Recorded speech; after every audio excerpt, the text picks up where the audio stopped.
Kenny-Step dans les cages, un 4-4-2 classique, à plat pour le coach en 3e titu pour lui qui a signé cet été 3 ans, un contrat de 3 ans en faveur de Ostende. Il a côtoyé des joueurs tels que Werner, Keita ou encore Konaté. C'est dire, bon ballon déjà dans le dos de la défense avec une première frappe.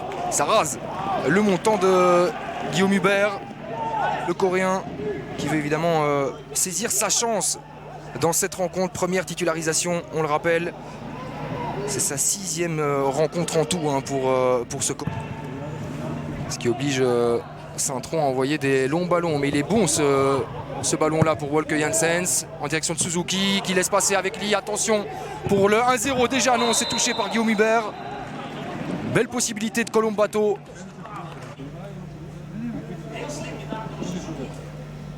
Ça sera un coup de coin en faveur des Canaries. Il est bien sorti là-dessus Guillaume Hubert. Ballon récupéré avec Suzuki maintenant. Il tarde un petit peu, faute de Jules Sager. On l'a entendu ici. Ce sera la première carte jaune de la rencontre. C'est contré. Il écarte côté gauche avec Lee. Est-ce qu'il peut armer? La fenêtre est fermée. Il va se l'ouvrir lui-même. Penalty? Non. Simulation. C'est sévère. Vu que dans le direct, mais en même temps, M. Geldof était particulièrement bien placé. Il est intéressant ce ballon, mais il va être compliqué à contrôler. Quoique c'est réussi par Robidaz. Robidaz face à Wolke Janssens. Est-ce qu'il sait centrer un ballon convenable? Non, il le met dans le vent avec un crochet. Et la frappe enchaînée. Belle occasion cadrée là pour Robidaz. 2 buts encaissés sur phase arrêtée cette saison par Saint-Tron. On a failli assister au 3e en 3 matchs. À la récupération, bien présent le Français dans cet entrejeu. Sakala, le tacle de Teixeira, les 2 pieds en avant.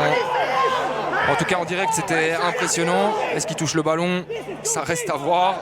En tout cas, et c'est rouge pour Teixeira. Exclusion pour le Portugais. C'est maintenant un défenseur central et on peut comprendre la décision de M. Geldof. Il y va franco là-dessus sur Sakala, les 2 pieds en avant. Saint-Tron n'avait pas besoin de ça. Et Saint-Tron est réduit à 10. Ça peut évidemment profiter à Ostende avec Sakala. La frappe est contrée par Janssens. Et là, on a clairement un changement de système parce qu'on a Fashion Sakala qui sera donc aligné aux côtés de Gay. Attention avec cette tête de théâtre. Van den Dries avec Robidaz pour Yelle Bataille. Le centre de bataille, il est excellent. Sakala qui ne parvient pas à rabattre ce ballon.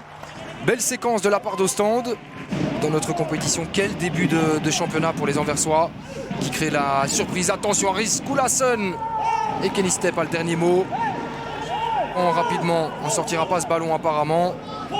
On revoit en attendant le tacle de Durkin sur Skulason.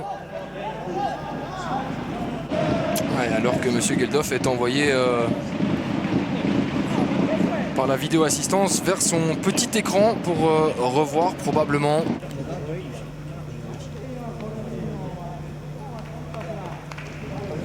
Après le carton rouge de Teixeira en première période, ça serait un deuxième coup dur de voir Saint-Tron pousser Saint-Tron à sortir. C'est vrai que le tacle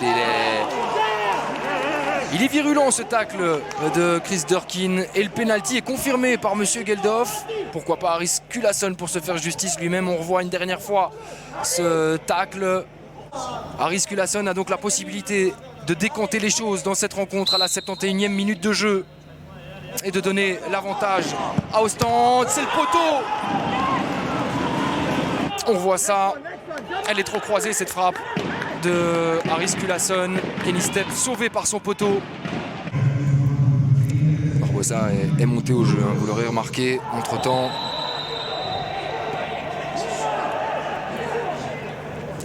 Et voici le carton jaune. Alors, je pensais que c'était pour Suzuki. C'est Yelle Bataille qui prend une deuxième jaune. Et bien voilà, on aura un dernier quart d'heure à 10 contre 10.